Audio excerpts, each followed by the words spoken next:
people see me and they say, Karen's got it together. Karen's in control.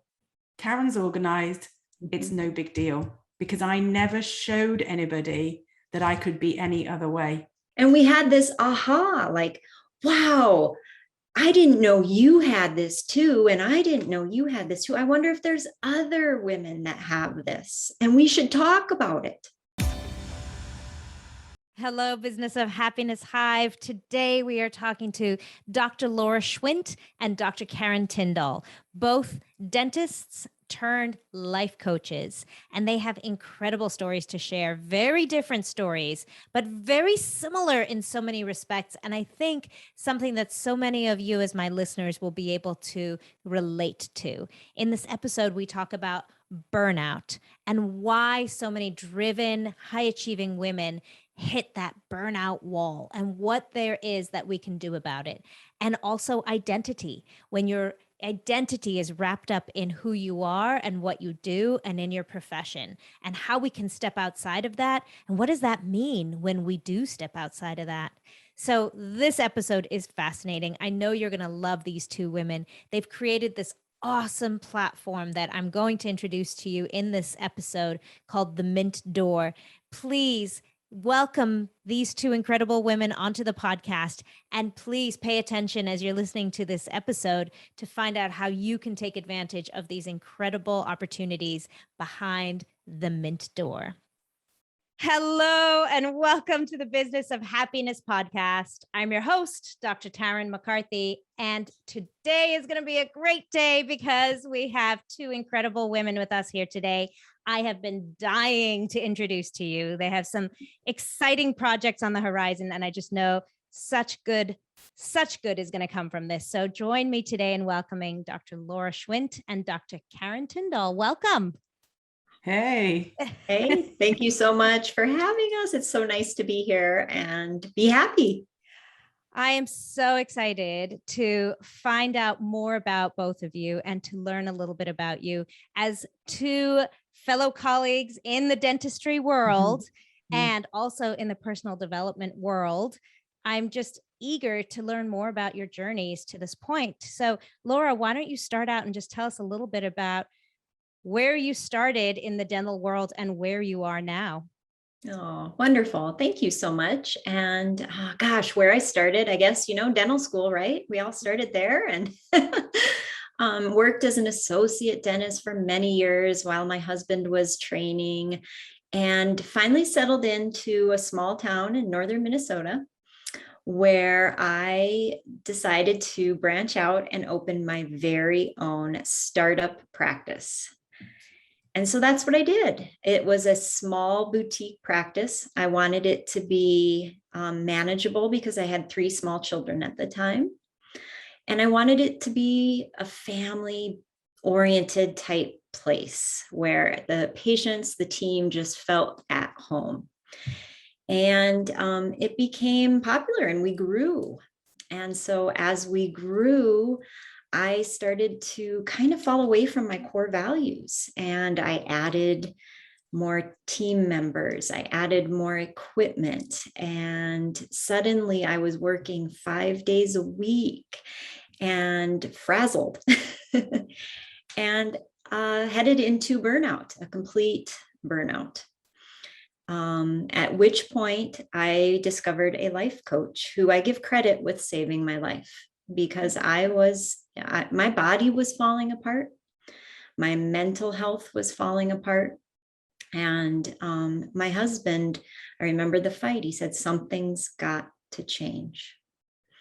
And so that life coach saved my life. And I turned things around, and it was not easy. I lost every one of my team members except one through that process. But then I built my dream team and developed a more holistic, happy practice, and it was more successful. And so when I did that, I remember thinking, I gotta share this. This is really special. And I know I'm not alone. I had talked to colleagues who were also very burned out. And so that was my journey. And I decided to become a life coach and help women dentists so that they can know what their core values are and chart their path so that they stay happy while they're doing this. Oh, and it's so incredible the work that you do. So thank you for that. And Yeah. Karen, you had not the same exact path, but similar stresses that affected you in practice as well, and also changed your path along with a move across the ocean. Tell us a little bit about your journey, please. Yeah, so I started off as a family dentist, and I didn't really love being a family dentist. It's like after you've done all of that training, I was always looking for something else. Anyway, I was very, very lucky, and I kind of almost stumbled into the world of orthodontics and ended up staying for over 12 years. And I definitely found my passion, which was creating smiles, like you, creating smiles for patients. And that was my thing. And I absolutely loved what I did. I was juggling, much like so many women nowadays are juggling busy family lives and demanding careers or businesses or professions or whatever it is that they're doing. And then we had this opportunity to move from England over to the United States. It was for my husband's job. And I couldn't work because I didn't have a visa. It was as simple as that. I came as what the term that I really hate is called a trailing spouse, but that's what you're called. And I was a trailing spouse and had no visa. So I was, for the first time in my life, a stay-at-home mum. And that bit, I was so excited to be that person because I had never been that mum. And I had always watched the other mums at school who were stay-at-home mums who were always there or appeared to always be there for their children. So I got to test that out, and I was a stay-at-home mum for 4.5 years probably. But in the course of that time, I knew that my brain had to be doing something in addition to the laundry, the dinner, the cleaning, the tidying, the coffee mornings, the tennis games, those things which, on the surface seem so luxurious and you're like, wow, this is my life. But I was a little bit bored. So I trained to become a professional life coach and found myself now helping busy physicians and dentists who are juggling the demanding career and busy family life. And then on my travels over the last how many years, I was very lucky to find Laura along the way. And we both have some very similar ideas about how we want to help the world and women in it. So that's where we are today. That's awesome. So what is it, guys? What is it about us women in dentistry and in medicine and in these service-oriented professions? What is it about us that suffers so frequently from burnout? Why are we burning ourselves out? Laura, have you found a commonality among these very high-achieving, success-driven, incredibly intelligent and capable women who are just wanting to serve and support so many people in their communities, and yet they're tearing themselves down? What is it about us that tends to be more at risk for burnout and overwhelm? Yeah, that's a very good question. And I think the root of it lies in one of the words that you described us as, achievers. To get into dental school, we have to start achieving at a pretty young age. And there is always the next thing that we need to do, the next box we need to tick. And it is competitive. So we are constantly striving to do our best, achieve, achieve, achieve. And it feels like there is no time to take care of ourselves. Because if we do, we step off that achievement treadmill and somebody else is going to take our place. And that is a piece of it that gets ingrained in our brain. Then we go into a service industry, which at our hearts is what we all went into this for, was to serve others. And we are told to put the patients first, put your teammates first, put your business first all the time. And we do that and then forget that if we are not taken care of, we can't continue to do that. And so I think that it's something that we've been doing for so long, it's hard to get out of the habit. And then society and our businesses and our industry sort of also perpetuate that mentality that you are always striving to be the best for everybody else. Yeah. And, I'm not sure if you've come across this as well, but I also find there's a lot of shame and guilt wrapped around the success that many of these women are working so hard to achieve. And then the shame wrapped around, the story of, I built this business, I can run a $2 million practice. Why can't I just be happy? Why isn't this enough? I've got the beautiful home. I've got all the things. Why is this not making me happy? And I find that there's a lot of negativity and stories that we put around that, and shame that wraps up and clouds you in being able to see a creative solution or an alternative. Yeah, I think that the shame is a big piece of it. And I also think that there is shame in thinking that you need to take care of yourself. Like, you see on the outside everybody doing it, and you wonder, why can they do it and I can't? Why are they running successful businesses and looking happy, right, on social media? And when we go to meetings and everybody's bragging about how awesome their business is, and on the inside you're thinking, why can't I do this? Why don't I feel that way? Absolutely. Karen, how much do you think of this is also associated to identity? You, in your personal situation, have gone through multiple identities. Did you find a struggle in that, to envision yourself first as the general dentist, then as the orthodontist, and then as the stay-at-home mom, and now as the coach? Do you find that concept of identity also traps us sometimes? I think it definitely does. And I think it's something that when we're in the middle of it, we're not even aware of. I probably didn't realize how much my professional identity meant to me until I no longer had it. So I finished work in England it was New Year's Eve, 2015.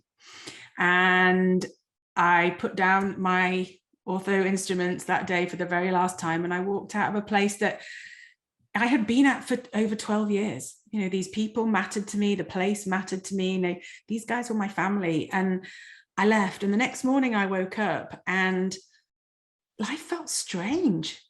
And the question that went through my head was, who is Karen? Like, if you're not Karen the orthodontist anymore, then who are you? And I liken it to the fact that a picture would come in my head of a box on a very high shelf. And on the box on the shelf, my name is on the outside of the box, but it's so high, I can't see inside. Now, I know that my life is in that box, but I just couldn't see it at that point in time. I knew I was moving to America. I knew that, where the girls were going to school, but I had no idea of who I was. And that was the really strange piece, because people knew you from what you did. And part of that professional identity creates expectations. It creates a kind of image of who you should be. I quite often liken myself, people say to me, oh, how are you so calm?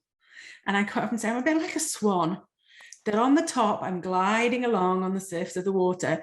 Underneath, my legs are paddling super fast sometimes. And you'll know that feeling when you're in practice and something's not turning out as you want it to or whatever. But because you're the person who's in charge, you have to be in control. You have to look like you know what you're doing. You're the expert. People are relying on you, and you're leading, in whatever profession you're in. You're leading a team that you need to be the person that looks like they have it all under control. And that was something that I didn't even realize was part of me, that I had, like, for years and years and years, formed myself into a being who is always in control, always knows what to do. And like that came, like, I had that realization when I was in a car accident here in the United States, probably a couple of years after I'd been. It wasn't terribly serious. Somebody just rear-ended me at a yield sign, but the car was in a pretty bad way, and I was like a bit emotional after that excitement. But I went home that day and I rang two of my American friends who I had known at this point for maybe 2 years, and I shared with them what had happened. And they're like, oh yeah, that's really sad, really sorry to hear that. Da, da, da. And they were very sympathetic. But within 2 minutes, we had moved on from my car accident to talk about something else.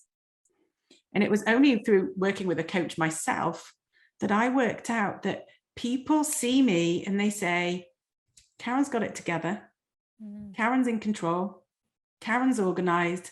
It's no big deal, because I never showed anybody that I could be any other way.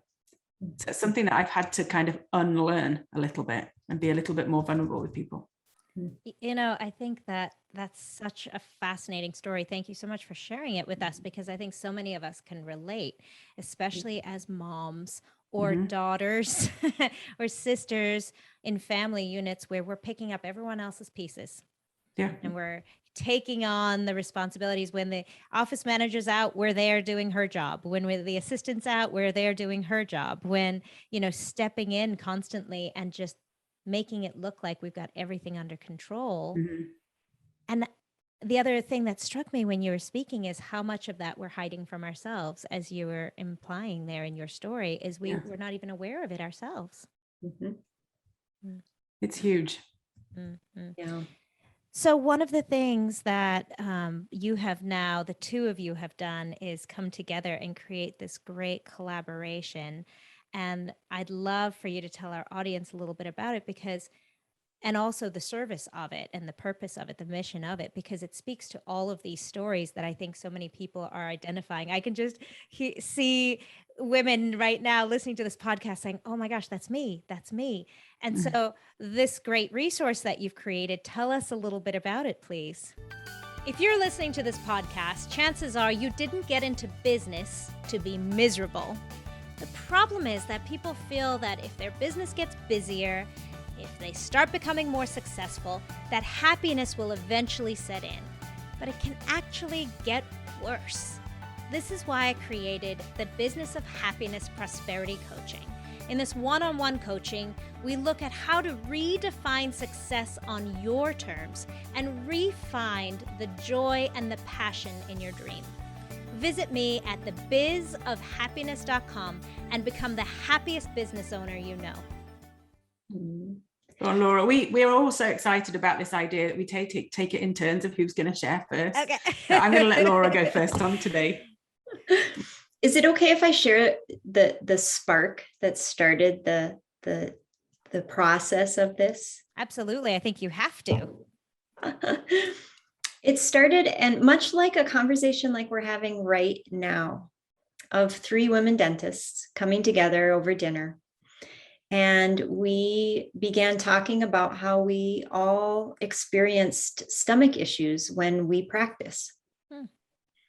And we talked it through and realized that more than likely why was because we were at a busy dental office and we were in fight or flight when we sat down, if we sat down to eat lunch. And therefore, we didn't have stomach acid to digest our food. So therefore, as the afternoon goes on, that food kind of sits there and you start bloating and you're not absorbing it, and it's not very comfortable.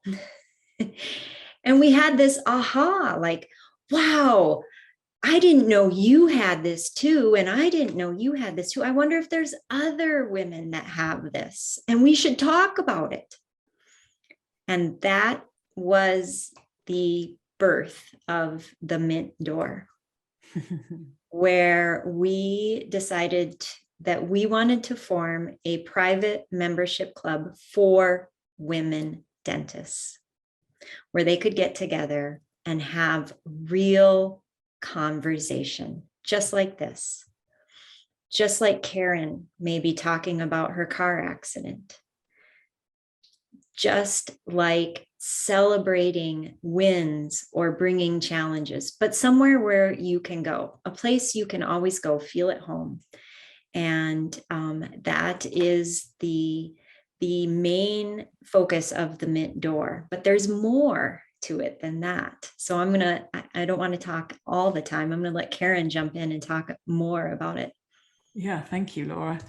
So the Mint Door being our club behind these doors that we're going to open up and let everybody who wants to come in, come and join us in there.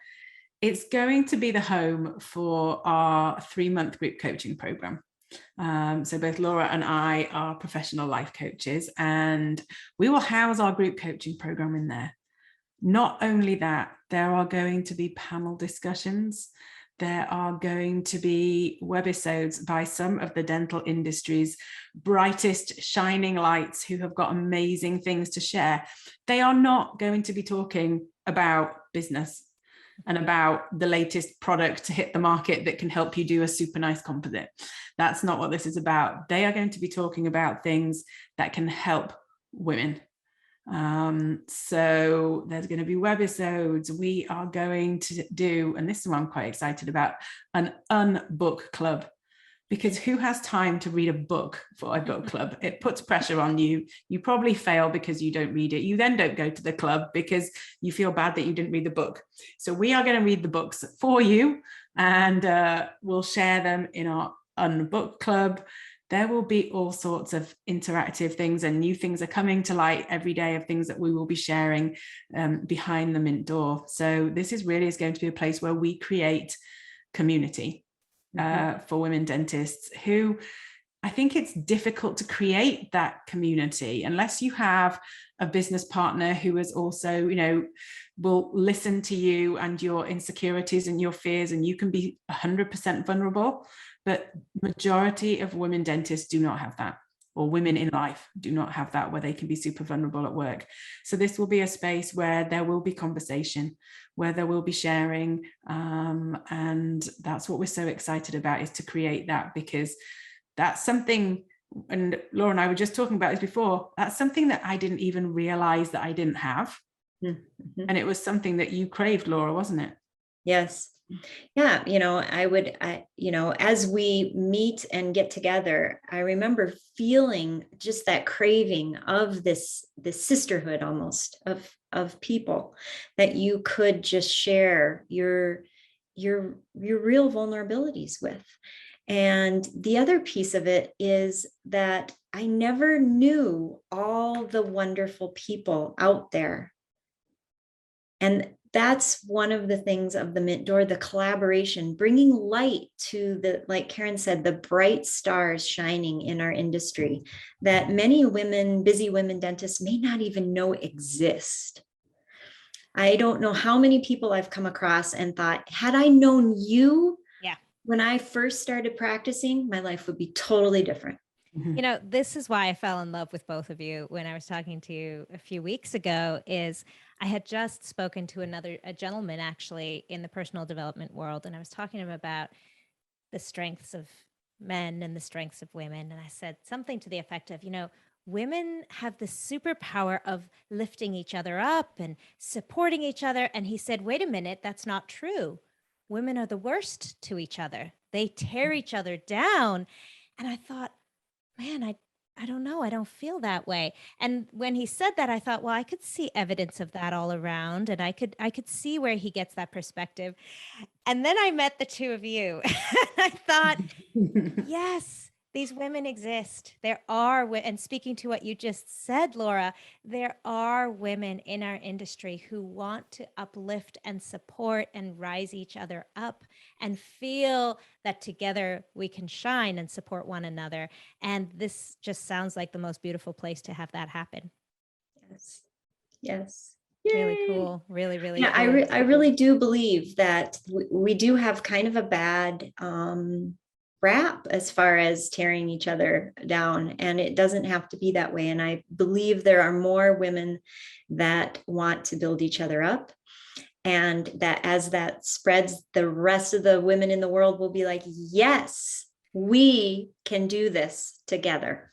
Yeah. Or even just that they've never had the tools to do Right. so, or the conversation or the opportunity for vulnerability. I think especially in our field, we tend to be so insular in our little practices and protective of our reputation and the PR. And as you had mentioned earlier, in order for our patients to feel safe in our hands with sharp instruments in their mouths, we have to look like we've got it all down. We have to look like we've got it all together.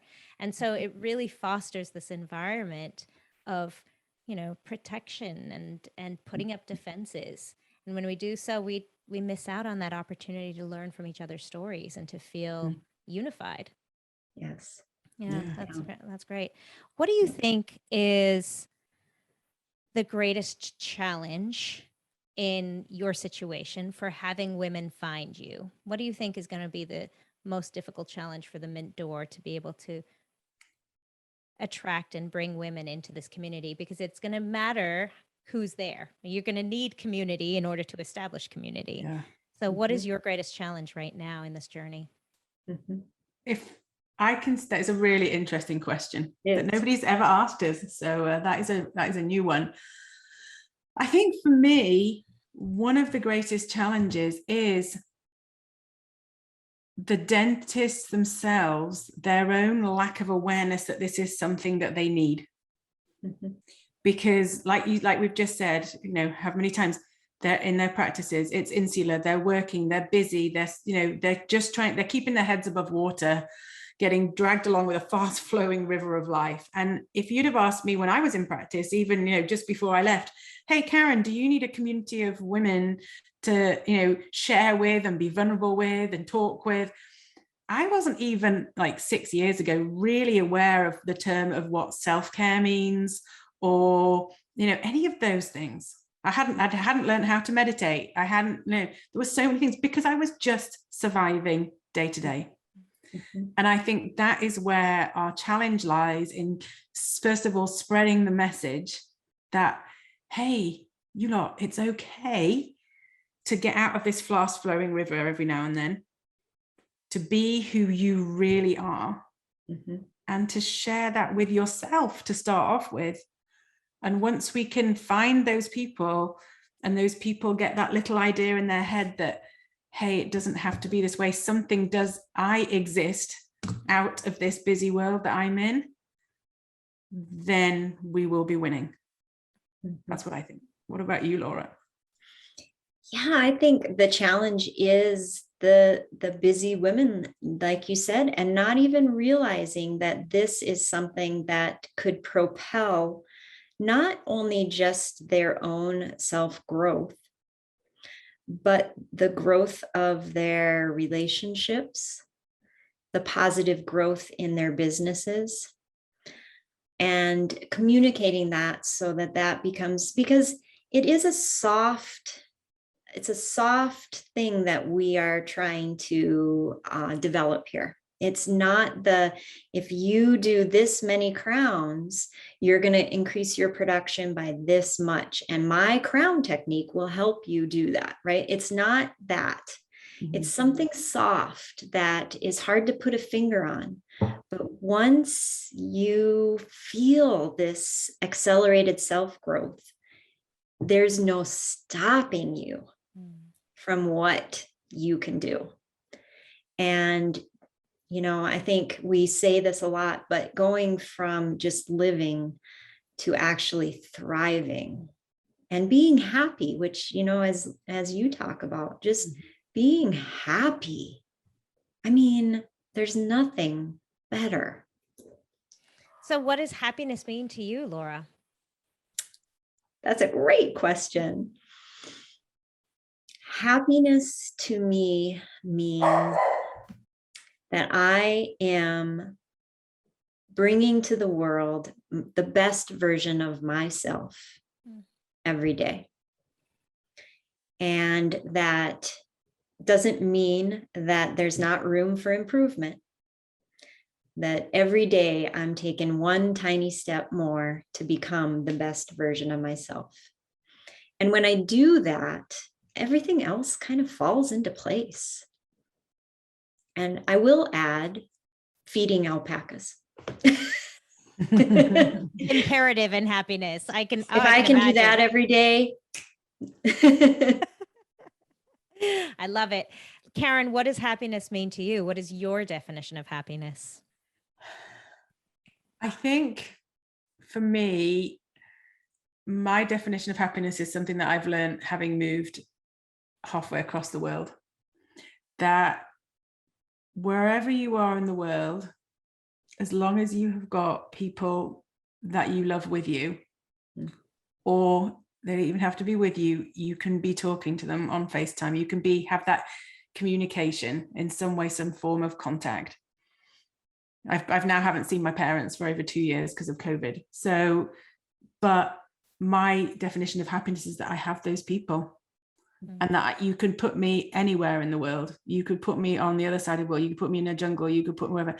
But as long as I knew that I had those people that I loved and that they love me, then I think I could be happy wherever I am. And my dog, and I don't know if he's been yeah. he likes a little bit of a woof, and he's a happy soul himself.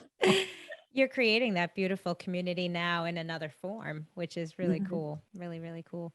Yeah. What do you think, Karen, is your superpower? You know, I believe each of us has an incredible superpower. What is yours? My superpower, it's a really good question, is transformations. And whether that would be taking some raw ingredients and turning them into something amazing to eat for dinner, whether that is taking some crooked teeth and turning them into a beautiful smile, or whether that is taking one of my clients who has a busy, crazy, hectic, frazzled life, and they just like don't know which way to turn, or even they're just so busy they don't even know where to start, and turning their life into something that they are happy with and it doesn't feel so hectic and crazy. So my superpower, if I had a cape, it would be the transformation cape, and that is what I would wear. That's awesome. That's a very cool superpower. Laura, what do you think yours is? Well, I'm going to try and fly after Karen's cape because I love capes. So I think if I had to think about mine, it would be that I have a strong belief that we are all connected in one way, shape, or form. And that because of that, I have a very strong empathy for everybody and everything, actually. And because of that, I feel like I bring people together in ways that they maybe didn't realize were important to them. And so I'm going to continue to put on my connective cape and connect people so that they feel that absolute warmth of the energy that we all share. Well, I think we have a really good idea of the culture and the feel within the Mint Door. And so let my audience know, please, how can we find you? How can we find the Mint Door for those of us who are listening to this episode and thinking, yes, this is what I need, or even I'm fascinated, I would need to find out more. I'm not sure if it's what I need, but my interest is sparked. How can we find you? Excellent. Well, you can find us, super easy to find us on Instagram. We are and it's @ the Mint Door Club. So that's the first place that you could find us, and that you will just get a taster of what the Mint Door is about. We have lots of links there to all sorts of, other interesting places that it will take you in our bio. And then Laura, why don't you tell them about the website? Yep. We also have a website that gives a lot of information about the Mint Door, and you can sign up there for a free gift and also just to find out more information from us. And that is themintdoor.net. We also just started a podcast. In fact, we just recorded our second episode. Woohoo! So you can find us on all the podcasting platforms, the Mint Door. And I have this feeling we may be asking you to be our very first guest. I would be honored. Oh, I would be absolutely honored. Well, definitely we'll leave those links in the show notes so that all my audience members can find you. Check out that podcast. I am so excited to check it out myself. And before I ask my final question, I just want to honor both of you and say thank you. This is such an important thing that you're doing. And I'm so, so grateful to you. And I just know you're going to impact so many incredible women's lives. And then they can go on to impact others. And this ripple effect that I can just envision from the Mint Door is so spectacular. So thank you to both of you for all that you do. Oh, well, thank you as well for letting us share. And thank you for the happiness that you spread into the world, because it's extremely inspirational. And I just can't help but smile every time I see something from you. So thank you. Awesome. Awesome. It sounds like we have similar missions here. And so my final question, that brings me to my final question. I'm going to split this up. So we'll start with you, Laura. Okay. If all of this beautiful work that you guys are doing, if everything from the Mint Door that I know you've been working so hard on were to disappear, and if you could leave our listeners with one sentiment of advice in terms of how to support themselves and protect themselves from burnout, what would you say? What would that advice be? My advice would be to make sure that every day you get quiet and spend some time with yourself, checking in, asking yourself, what do you need in this moment? What are you feeling in this moment? I feel like we are so busy and we're constantly going. And sometimes when we have a free moment, we throw in a podcast or some music and we don't even get quiet with ourselves then. And so I would recommend moments of quiet, and if possible, outside in nature. Or with an alpaca. Or with an alpaca. Yeah. And Karen, in terms of some advice that you would give, just in terms of this whole concept of identity and getting in touch with the real you and taking a peek into that box that you so beautifully painted the picture of for us, that box that's sitting up high on the shelf with your name on it. What advice would you give to women who can completely relate to that idea, where they feel like they're standing outside of themselves? I think that comes back to take some time. You could do this on your own or find a coach, a life coach, or somebody that would help you. But going back to actually thinking about what really matters to you. What are your values? Because I had never even explored what my values were until I became a coach.